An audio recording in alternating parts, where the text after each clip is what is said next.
पति का प्राण। एक गांव में एक ब्राह्मण अपनी पत्नी के साथ रहता था। उसकी पत्नी बहुत मुंहफट थी, पड़ोसियों से उसकी बिल्कुल भी नहीं बनती थी। बेचारा किसान बहुत मेहनत करता था।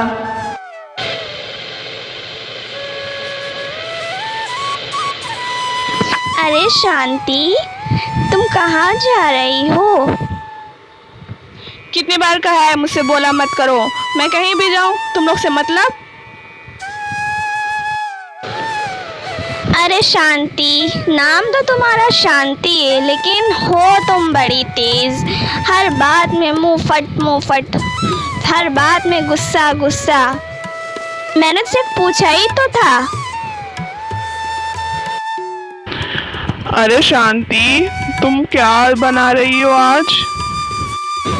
सुनिए, आज मेरी सीमा से लड़ाई हो गई। सीमा ने मुझे कहा कि तुम बहुत गुस्सैल हो, तुम बहुत मुंहफट हो। अब ऐसा कब तक चलेगा? पूरा गांव वाले मुझसे लड़ाई लड़ते हैं। मैं यहाँ नहीं रहूँगी अब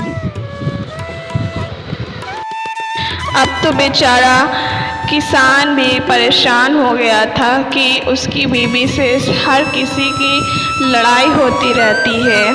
तो अब उसने भी ये ठान लिया था कि अब वो परदेश जाकर रहेगा। किसान अपनी पत्नी के साथ शहर आ जाता है। किसान की पत्नी को बहुत ज़ोर की प्यास लगती है और वो पानी लेने जाता है। को कहीं पानी तो नहीं मिलता, लेकिन जूस लेके आता है और देखता है कि उसकी वाइफ मर चुकी है। फिर वो किसान बहुत रोता है। जब किसान रो रहा होता है तो आकाश से भविष्यवाणी होती है, तेरी पत्नी बच सकती है अगर तू अपने आधे प्राण अपनी पत्नी को दे दे। हाँ, मैं अपने आधे प्राण देने के लिए तैयार हूँ, बस मेरी पत्नी को वापस से जिंदा कर दो।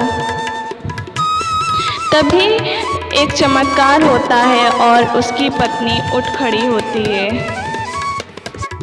फिर वो दोनों शहर में एक कमरा किराए पर लेते हैं और वहीं रहते हैं। अगले दिन राजू कहता है, सुनो, मैं काम ढूंढने जा रहा हूँ, तुम घर से बाहर मत निकलना। उसकी पत्नी को अकेले रहने की तो आदत थी नहीं, तो वो सोचती है चलो बाहर निकलकर किसी से बात की जाए। तभी उसे एक आदमी दिखता है और वो आदमी उससे कहता है, अरे, आपको तो मैं पहली बार देख रहा हूँ, आप कहाँ रहती हैं? तो वो कहती है, अरे मैं यहीं पास में ही किराए पर रहती हूँ, मैं नई आई हूँ यहाँ पर। वो आदमी को ये बहुत अच्छी लगती है और वो कहता है, अरे तुम क्या किराए पर इतने से घर में रहती हो? मेरा घर तो बहुत बड़ा है, चलो वहाँ ऐश से रहोगी। और फिर वो उसके घर चली जाती है और उससे शादी कर लेती है।